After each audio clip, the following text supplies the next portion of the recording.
نکاح تو اب اس کو ہم رسم سمجھنے لگ گئے ہیں، ہم نے اس کو شریعت سمجھنا ہی چھوڑ دیا ہے۔ یہ ہمارے معاشرے کا ایک وہ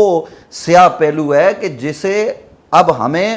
اس کو دیکھنے کی ضرورت ہے، اس کی اصلاح کی ضرورت ہے کہ جناب نکاح میں اب آپ کے بچے یہ بھی پوچھنے لگ گئے ہیں۔ میں آپ کو صحیح بات، ایمانداری کی بات بتا رہا ہوں، خود میں نے ڈیفینس میں ایک نکاح پڑھایا حال میں، تو وہاں ایک بچے نے یہ کہا کہ وہ پھیرے کب لگیں گے۔ اب آپ مجھے یہ بتائیے کہ جن خطوط پر ہم اپنے بچوں کی تربیت کر رہے ہیں تو وہ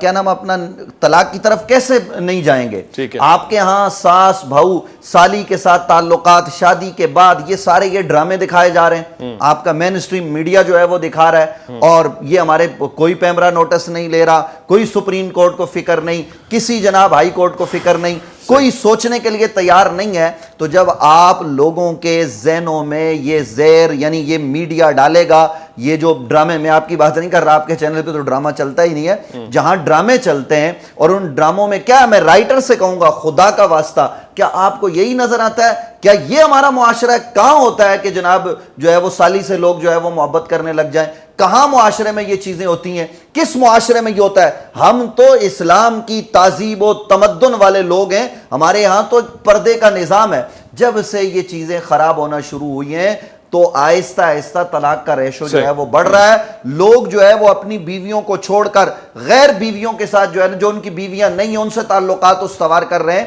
تو یہ معاشرہ تباہی کی طرف اس لیے جا رہا ہے۔ اور کل میں آپ کے سوال کے جواب میں یہ بات کر رہا ہوں کہ کل وہ عورت ساری زندگی دھکے کھائے، طلاق کے بعد طلاق یافتہ سے کوئی نکاح کرنے کو تیار ہوتا ہے؟ میں آپ سے سوال کرتا ہوں کہ بلا مفتی صاحب کے پاس کئی، حالانکہ طلاق یافتہ سے ہم کہتے ہیں نکاح کرو، ہم کہتے ہیں دوسرا نکاح کرو، بیوہ سے کرو۔ اگر آپ نے پہلا نکاح کیا ہوا ہے اور آپ کی ضرورت نہیں بھی ہے تب بھی آپ ان مظلوم عورتوں کو سہارا دینے کے لیے ان کے ساتھ نکاح کر لو،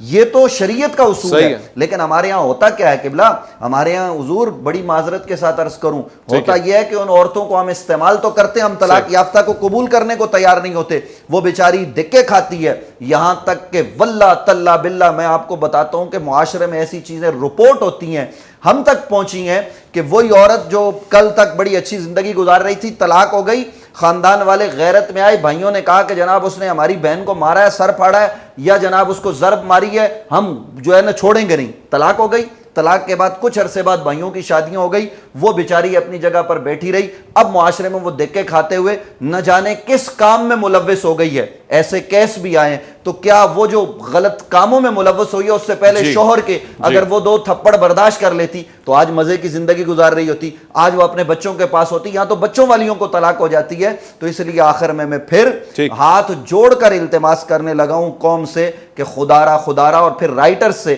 جو ڈرامے لکھتے ہیں کہ خدا کا واسطہ یہ آپ کا کوئی معاشرہ ہوگا جس میں یہ کام ہوتے ہوں گے۔ ہمارے یہاں تہذیب و تمدن والے ہم لوگ ہیں، ہمارے یہاں یہ چیزیں نہیں ہوتی کہ گھر میں جناب چھوٹی سالی آئی تو بیوی کو چھوڑ کے اس سے تعلقات استوار کر لیے، جناب یہ ہو گیا، تو یہ چیزیں پھر طلاق کا سبب بنتی ہیں۔